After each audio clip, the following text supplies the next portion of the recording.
அப்புறம் மகேஷ் பாபு கிட்ட போய் கீர்த்தி சுரேஷ் போயிட்டு இந்த மாதிரி நான் $10,000 வந்து ஃபீஸ் கட்டுறதுக்காக வச்சிருந்தா திருட்டு பசங்க திருன்னு போயிட்டாங்க, உங்களால பிடிச்சா ஹெல்ப் பண்ண முடியுமா அப்படின்னு இந்த மாதிரி கேட்டு நம்மளால கவுத்துட்டாங்க. அப்படியே ஒரு பாட்டு மாதிரி போதும். அந்த பாட்டிலே வந்து மகேஷ் பாபுவை பயங்கரமா வச்சு செய்யும், ஏமாத்தோம், திருடும்.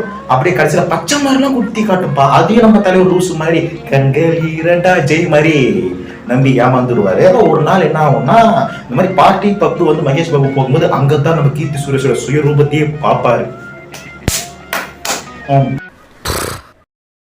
Congratulation sir. ஒரு நல்ல நல்ல குடிமகளை தான் உங்க வாழ்க்கை துணையா தேர்ந்தெடுத்திருக்கீங்க. அப்புறம் வந்து இதை கண்டுபிடிச்சிட்டு மகேஷ் பாபு என்ன பண்ணுவார், கீர்த்தி சுரேஷ் போயிட்டு என் $10,000 இப்ப எடுத்து வை, இல்லைன்னா அவங்க விட மாட்டேன் அப்படின்னு சொல்லும்போது வாக்குவாதம் நடக்கும். இந்த இடத்துல பாலான்னு மகேஷ் பாபு அவர்கள் கீர்த்தி சுரேஷை கணத்துல அடிப்பாரு.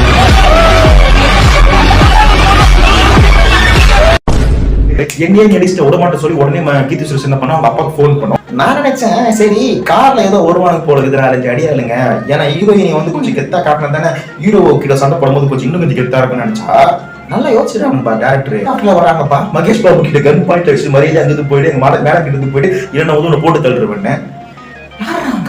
இன்னைக்கே பார்க்கணும் போல இருக்கு, எனக்கு அப்பதான் தோணுச்சு. ஹேண்டில் கீழே லிங்க் இருக்கு, அது டச் பண்ணீங்கன்னா ஃபுல் வீடியோ வரும். அப்படி மறக்காம சேனல் சப்ஸ்கிரைப் பண்ணி